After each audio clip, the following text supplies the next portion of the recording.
a little bit about myself. I'm here. Thank you, INASP, for inviting me here. I'm a long-time fan of INASP. They've been very helpful for me in my job. A little bit about myself. I've spent the last couple of decades working in international development, primarily for the NGO sector. And I've spent a lot of time living and working in the Philippines, in Sri Lanka, in the Maldives, and about 12 years with VSO, Voluntary Service Overseas, if any of you know that.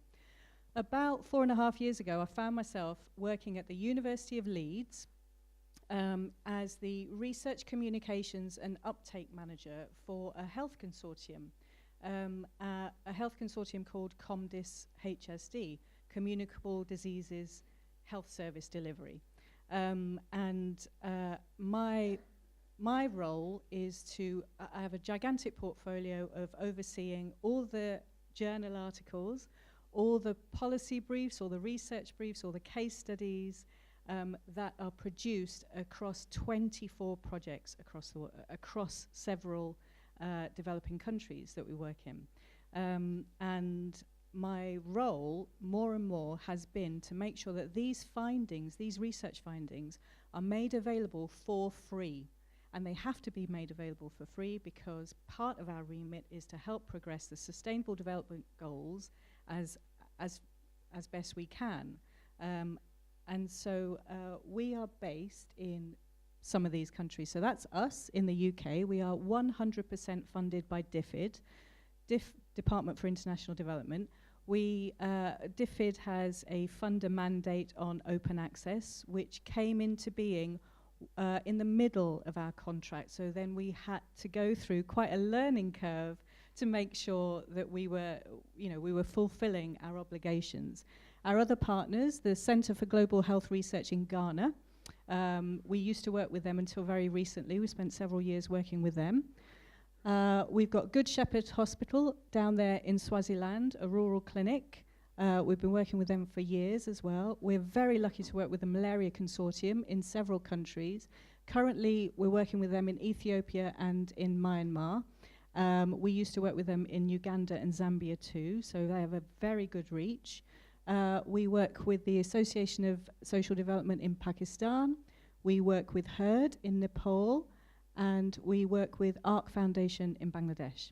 And lastly, we worked for many years with China, but we've gone into an extension period where China is no longer part of our consortium. So that's where we are. So well, how do I do this now? Right, hands everywhere. We lead a consortium of NGOs, but I am based at the University of Leeds. So that brings with it all sorts of challenges. You will know from your own positions that that researchers at universities have the usual requirements to kind of deposit their research findings in repositories, et cetera, and published in high impact journals. That's not the requirement for NGOs. That's not something that is part of the NGO landscape as much as it is the university landscape, okay? So as someone, when I first came into this role, as someone who had worked primarily in NGOs and not in an academic publishing environment, this was a massive learning curve to try and manage this portfolio, trying to get our research findings out to the real world for free. And so we have encountered some speed bumps. So I'm going to talk you through some of those speed bumps and some challenges. And what I'm going to offer is 4 sets of reflections. So let's start with the first one. We are a multi-country consortium. And multi-country means multi-category for the Human Development Index. Now that means that when you're talking about open access and article processing fees, one size does not fit all, which makes it very, very difficult because there are varying privileges for accessing research findings and the charges for each of the countries, each of our partner countries, for Ghana, for Pakistan, for China, etc. Okay? If we look at the categories, we go by the WHO and the UN categories. Category A or B, someone mentioned I think that it was mentioned, wasn't it, in the question and answer session as well. Countries like Bangladesh, Ghana, Nepal, Swaziland, Ethiopia, they get waivers for everything. That's fine, okay? Not a problem, makes our life easier. Pakistan is what's called a transitional country. It's a category B country. It gets discounts on some things. In other places, it doesn't get a discount. For us, that doesn't reflect the reality. And it doesn't reflect the reality because with our funding cycle, the research happens and the data is analysed, and usually the papers and the findings are written up well after the funding ends. So this is a current situation that we're facing. Our last round of funding finished in December 2016. Our partners in Pakistan are writing up their findings, and they are not in a position to pay for the research, the article processing fees, because that funding has finished. It doesn't matter that they get discounts. It doesn't matter because the money just doesn't exist. So the kind of project cycle doesn't really factor in that writing up happens way down the line, okay? So it doesn't reflect the reality for us.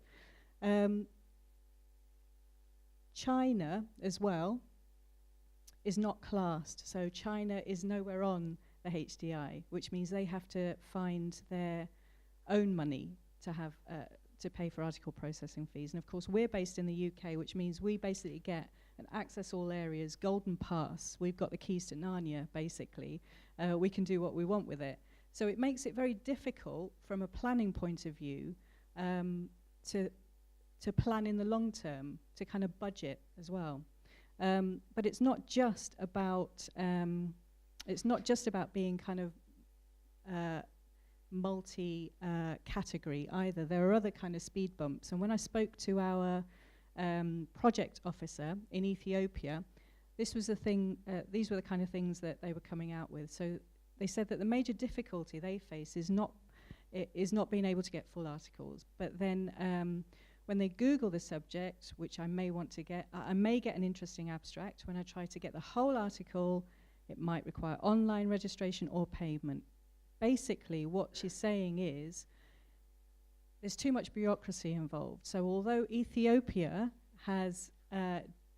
gets waivers and gets access through Hinari and portals like that, there is simply too much bureaucracy involved. And the bureaucracy is around proving that they are NGOs. So there are little speed bumps like that we didn't anticipate, that we have to find a workaround, yeah? She spoke a little bit more about Hinari, saying, well, she remembered being given a password for Hinari, but it doesn't use it so much. So to me, that's more about awareness, that these schemes exist, but I don't think they're being actively kind of promoted to those based outside of academic or research institutions. So that's a challenge for us as well. I have to do a lot of kind of groundwork to share these kind of portals with people. Overall, they said that the availability of academic articles for free is very, very important for researchers and for program staff and the academic world, but sometimes you cannot access the articles due to payments or some issues like having to register.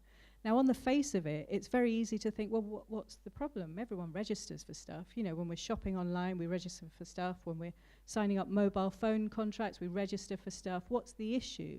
The issue is this is a constant in NGO life, having to prove you are who you say you are and not having the privileges that other people have. So privileges like those based in academic institutions, in formal research institutions, they just have to go through too many hurdles. And that kind of bureaucracy was unanticipated. So it's easy to, I think we've heard a lot about, in prior years, about paywalls are an issue, the actual access is an issue. For us, the bureaucracy is an unanticipated thing, and it's a hidden issue, I think.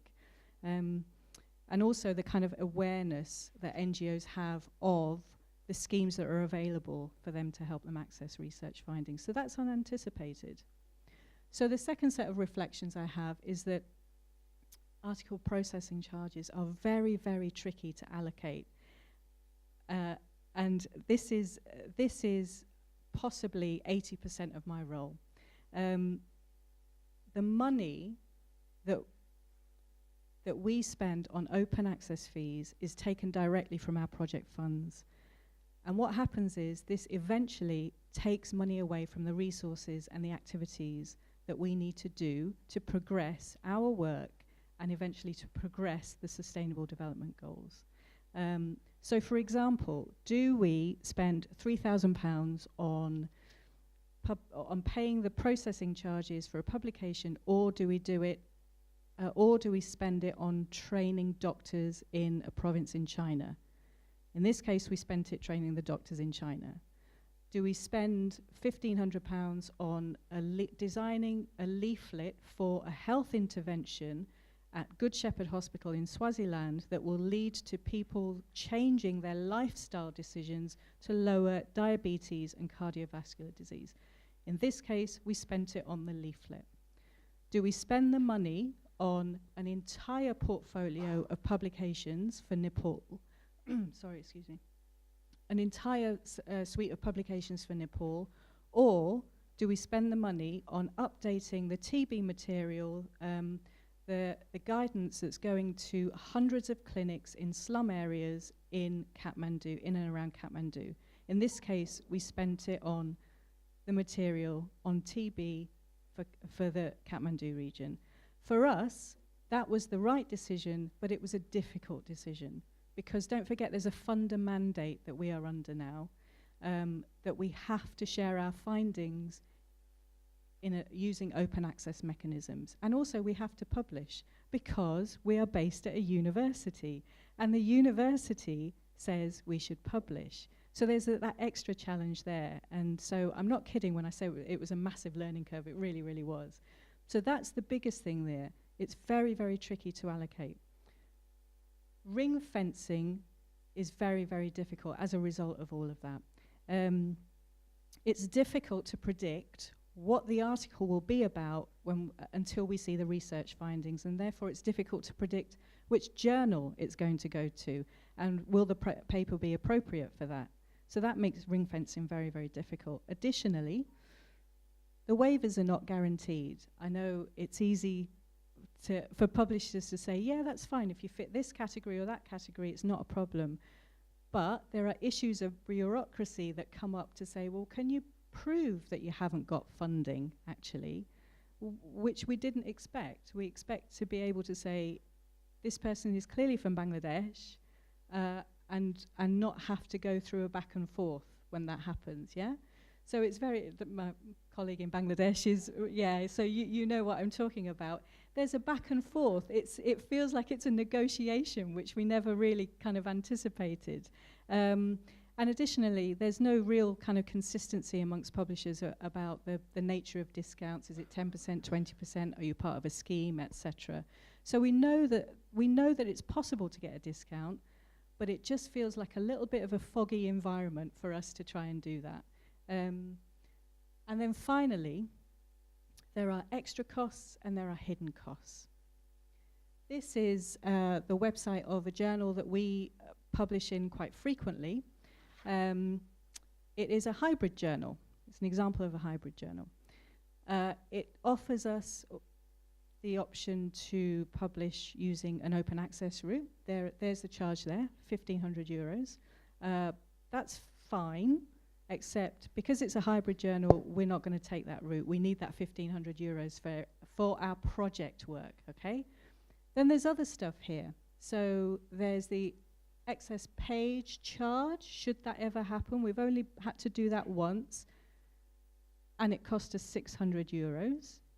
We learnt, we have never done that since. That was one of my first challenges, and I made it very clear that was never going to happen again to all the researchers.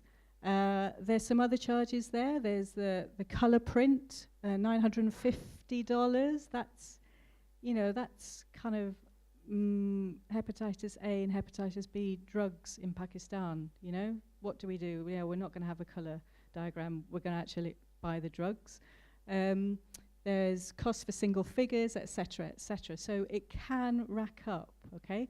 It's all very transparent. It's on the website.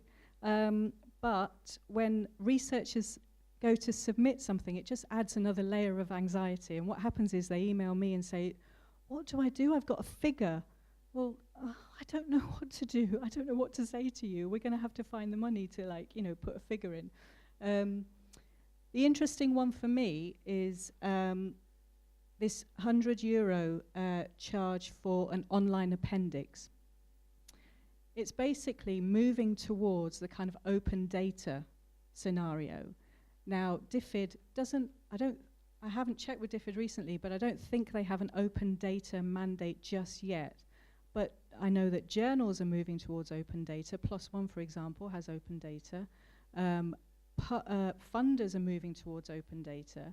So if this is the way we're going, at some point we're going to have to factor this €100 charge into our regular publishing costs. Costs that should go towards doing the research and paying the salaries for the oh no, 5 minutes, oh dear. So costs that should go towards research. The third set of findings, the third set of reflections, is that we need to share research findings very quickly, but the embargoes, they limit the amount of impact that we have, and this, to us, is detrimental to achieving the Sustainable Development Goals. At the moment, we've got a couple that are under embargo about mental health issues in tuberculosis patients and how we can scale that up. But policymakers need this kind of information very, very quickly. As soon as we have the findings, they should be able to access them. But for us, the kind of copyright and the sharing rights are restrictive. The question is, why should policymakers have to wait for this? Why should they have to wait for 6 months or 12 months before we're able to share for them? They can't access the research article, don't forget. We can share a Word copy with them, but they can't access it in the same way that others can. When we're talking about entitlement to share, I'm talking about, is it okay to share them in research briefs or policy briefs? Well before they're published in peer-reviewed journals. It's not always clear whether or not we're breaking copyright agreements when we do to that.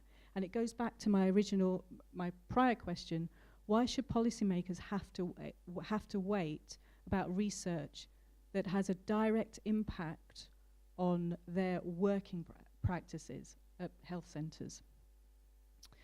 We would advocate a kind of standard practice of sharing findings in research and policy briefs before they're being published in journals. So a similar thing. So this is what we produce. So on the left there, we've got interim findings from China.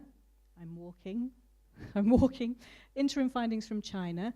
You can just make out that we've got some results and we've got some key conclusions. They can act on those conclusions quite quickly without waiting for the paper to be published, okay?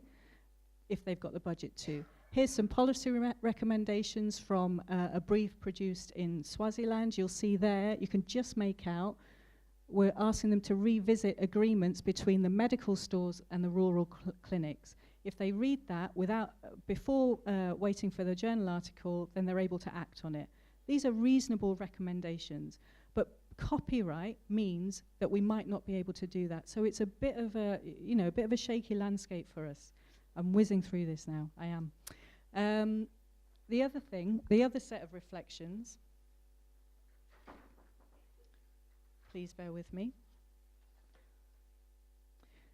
Is that for us, we work in a larger environment than just the academic environment. So for us, we think that there are very, very important actors from the global south that do not have adequate access to research findings. So we're talking about the civil society organizations, the kind of the networks of people that our partners deal with, journalists who are very, very important. They need to be able to access research findings to hold national agencies to account. Okay, to question what's being said by government ministers, etc. Consultants and external agencies, so for example the national TB agencies that we work with, independent researchers and think tanks. These are specialists in their field who, for whatever reason, are not associated with academic institutions, but they are specialists, and this is who we work with. Government staff are the lifeblood of how we get stuff into policy and practice. They need to be able to access without hitting a paywall. And of course the public. The public are the people who come into our clinics and take part in our interventions, whether it's for cardiovascular disease or TB or malaria, etc.